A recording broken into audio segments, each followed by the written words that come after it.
ეს ვიდეო არის მათთვის, ვისაც სასიყვარულო ურთიერთობებში გაქვთ პრობლემები და შესაძლებელია განცდაგავთ ერთ და იგივე წრეზე დადიხართ, ერთ და იგივე სიტუაციები გაქვთ, ან პრობლემები არის მსგავსი და ვერ გამოდიხართ ამ სიტუაციიდან. დღეს განვიხილავთ რა ნეგატიური პატერნები არსებობს თქვენთვის, თქვენს პირად ურთიერთობებში, საიდან მოდის ეს პატერნები, როგორ აისახება ურთიერთობებზე, თქვენზე, პარტნიორზე და რჩევები და გამოსავალი. დღეს ცოტა სიხნისეული გაშლა გვექნება.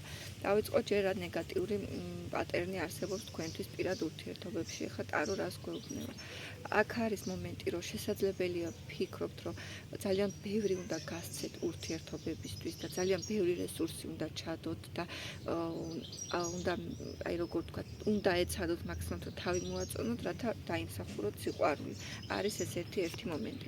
კიდევ აქ არის მომენტი, რომ შეიძლება თქვენ და გაუცნობიერებლად ან გაცნობიერებლადაც ურთიერთობაში არ არის გახსნილობა. ანუ ნეგატიური პატერნი არის ის, რომ ემოციებს თითქოს იკლავს თქვენს თავში. თქვენ აკეთებთ, თქვენ ცდილობთ რაღაცები გააკეთოთ, მაგრამ ემოციური გახსნილობა, ურთიერთთანადგომა, ურთიერთჩერწყმა და თანაბრობა აკლია ურთიერთობას. ანუ თითქოს თქვენ გულში რაღაცებს ნერვიულობთ, თქვენ რაღაცებს განიცდით, რაღაცებს წუხართ, შეიძლება პრობლემებსაც ხედავთ, მაგრამ ამ პრობლემების მიმართ ავლენთ ნეიტრალურობას და არ გამოხატავთ, არ საუბრობთ აი კონსტრუქციულად, არ საუბრობთ პირდაპირ. ვირჩევნეთ, რომ თქვენს გულში ჩაიმარხოთ, ფიქრობთ, რომ პარტნიორი თვითონ უნდა მიხვდეს, რას გძნობ, რა გაწუხებთ, რას განიცდით და თითქოს მას უყურებთ. შესაძლებელია ასევე კიდევ აქ იყოს ცოტა პრობლემური სიტუაცია, რომ ფიქრობთ, რომ პარტნიორმა ანუ სტაბილურობა თუ არ შემოგთავაზეთ საწყის ეტაპზევე, ის შეიძლება სტაბილურობის განცდა გქონდეთ, ძალიან მოთხოვნილება დიდი, არ გაინტერესებდეთ ისეთი ურთიერთობა, ანუ თქვენთვის გარანტიები იყოს და უსაფრთხოება მნიშვნელოვანი და შეიძლება დასაწყისშივე ურთიერთობის აი ეს პატერნი გამოძრავდეთ და შეიძლება თავში გაჩვენოთ პარტნიორმა, კი მზაობა აქვს და მე აღმოჩნდეს, რომ საერთოდ სხვა სცენარი ტრიალდება. აქ აი გახსნილობა და ღია საუბარი და ღია კომუნიკაცია ერთმანეთის მიმართ არის და პრობლემებზე ვხედავ კიდე თავალის დახუჭვა. შეიძლება რაღაცებს განგებ, არ ხედავთ ან არ აქცევთ ყურადღებას და ყურსიქით ატარებთ. საიდან შეიძლება იღებდეს ეს სათავეს და საფუძველს თქვენი ესეთი ნეგატიური პატერნი, რაც პირად ურთიერთობებში გაგაჩნიათ. ნუ აქ პირველ რიგში ვიტყოდი, რომ ზოგადად შესაძლებელია მამაკაცების მიმართ გაქვთ ესეთი შეხედულება ჩამოყალიბებული და ესეთი აზროვნება, ან უყურებდეთ უბრალოდ სხვების ქცევის მოდელებსაც თქვენს ირგვლივ და აქედან გაქვთ აღებული თითქოს ეს მომენტი, რომ მამა ეს რაც წეგანა ხვწერე, ანუ საფუძველი შეიძლება იყოს თქვენი რაღაც მომენტში თქვენი ოჯახში სიტუაციის დანახვა და ყურება და ზოგადად აი შეიძლება თქვენს ცხოვრებაშიც ესეთი მამაკაცები მოვიდნენ და უკვე ჩამოგიყალიბდათ ესეთი შეხედულება, ანუ აქ მთლიანად შეიძლება ვიღაცებთან თუ ქალბატონები მიყურებთ მამის თემის მომენტი იყოს.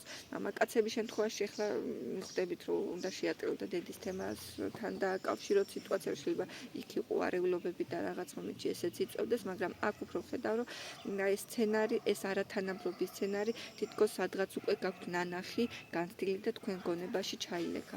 ურთიერთობებში როგორ ახდენს გავლენას? გეტყვით, რომ ძალიან არასასურველი.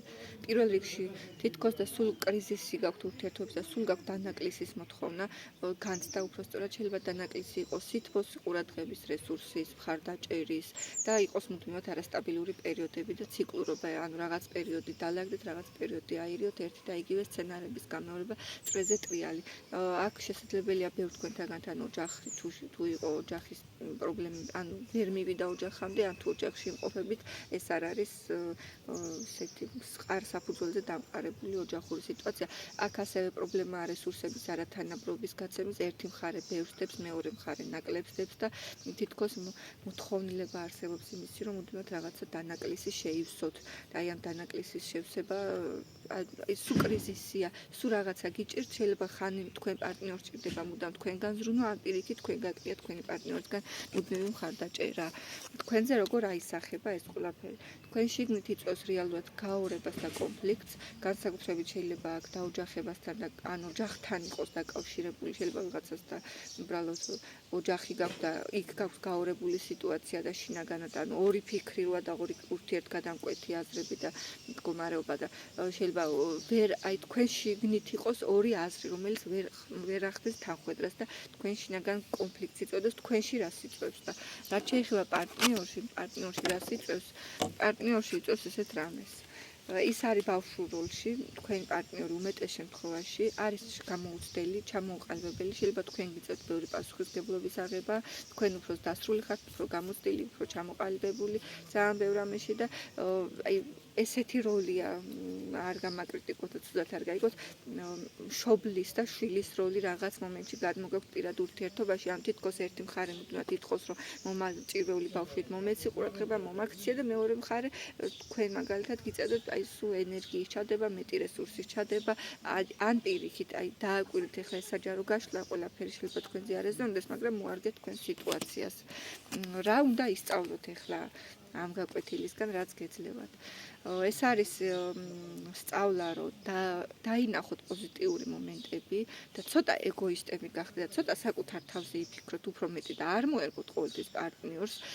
შესაძლებელია მხარდაჭერა უნდა გაუკეთოთ, რა თქმა უნდა, და ემოციური და ჰარმონიული კომფორტი უნდა შექმნათ ურთიერთობაში, მაგრამ ეს არ უნდა იყოს მუდმივად თქვენს ხარჯზე, ორმხრივი და ბალანსირებული უნდა იყოს და მაგას გულისხმობ ცოტა ეგოისტები გახდით, რომ თქვენს თავი და თქვენი თავი დააყენთ რაღაც მომენტში პრიორიტეტად და წინა პლანზე და თქვენ სურვილებს მიენდეთ.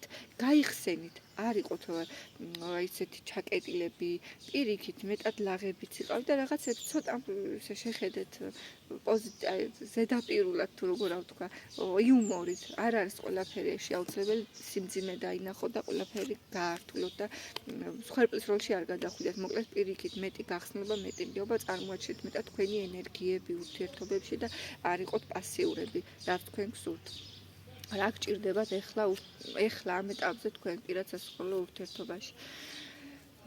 თქვენ გჭირდებათ ემოციები ძალიან ბევრი. სიმართლე რომ ვთქვათ, გჭირდებათ ემოციების გაზიარება, გჭირდებათ შეიძლება პარტნიორ ურთიერთობაში საერთო წრის შექმნა, რაღაცა ვთქვათ, მარტო თქვენ ორნი კი არ იყოთ, აი გარემო, ოჯახი, მეგობრები, ან გაფართოება გჭირდებათ რეალურად სასწავლო ურთიერთობაში თუ პარტნიორთან იმყოფებით.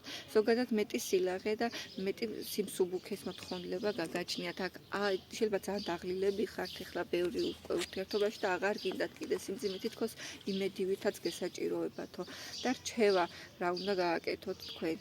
რჩევა არის პირველ რიგში ის, რომ გააქტიურდით, დაიცავით საკუთარი საზღვრები, თუ დასაცავი გაქვთ, საკუთარი ინტერესები დაიცავით, გამოხატეთ თქვენი თავი. ოღონდ ეს არ იყოს, რა თქმა უნდა, დესტრუქციულად და უხეშად, ძალმომრეობით და ისტერიკებით და კამათით და ჩხუბით, პირიქით გამოხატეთ და კიდე დაინახეთ ალტერნატივები. შესაძლებელია ვერ ხედავთ ალტერნატივებს და რაღაცა ერთზე ხართ ჩაციკლული და ფიქრობთ, რომ ეს ერთი თუ არ იყოს, სხვა არ იქნება და ესე არ არის. შეახედეთ, რომ ბევრი შესაძლებლობა არსებობს, თქვენს ირგვლივ ფართოდ გაახილეთ დაუთვალები და დაინახეთ მრავალი შესაძლებლობა.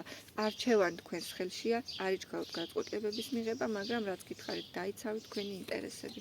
თუ მოგეწონათ ვიდეო, დაალაიქეთ, გამოიწერეთ ჩემი გვერდი, პირად კონსულტაციაზე ჩასაწერად, მომწერეთ პირად შეტყობინებაში. მადლობა ყურადღებისთვის.